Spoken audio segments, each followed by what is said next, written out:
The two-day workshop is aimed at equipping media practitioners with the provisions of the new electoral law with a view to holding those saddled with the responsibility of implementing the law to account and educate the citizens on the expectations and deliverables. Speaking on the theme of his lecture, an overview of electoral reforms in Nigeria's Fourth Republic, 1999 to 2022, Executive Director IAGA Africa Samson Itodo notes a significant shift in the legal frameworks that could transform the nation's electoral process.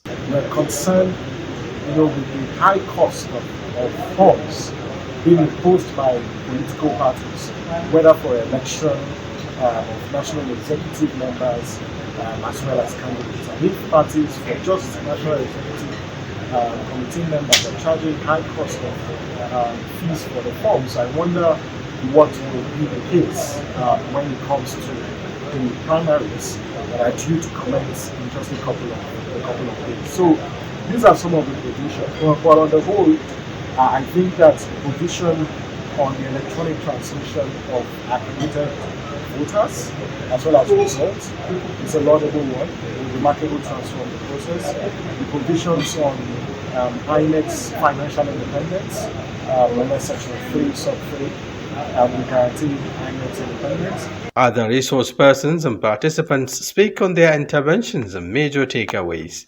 I think the sessions are very good, actually. They are very rich in terms of content. The two experts so far could explain very well the differences between the Electoral Act 2010 and the new one, Electoral Act 2022, and especially point out the advantages of the new one, the improvements, but also the gaps that haven't been addressed by the National Assembly while passing or designing and passing the act. It is obvious that beyond the acts, beyond rules, the issues of election always throw up controversies, challenges and problems leading to litigations. Election petition has been one of the major, if obnoxious, features of Nigerian democracy. Elections are mostly contested by those who lose. They go to court.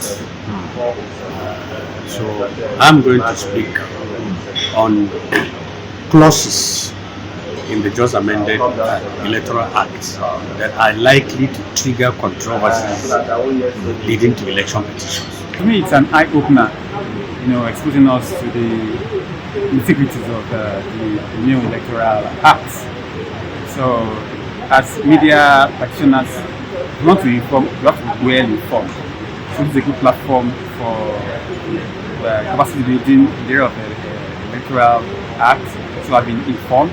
So if I want to do my reports now, I can do a kind of comprehensive, detailed analysis of the Electoral Act. There is a consensus on the need for continuous engagement amongst critical stakeholders to address the lacuna associated with the new electoral law, in addition to dealing with the emerging threats to the realization of the objective. Shafiu Suleiman, Trust TV News, Abuja.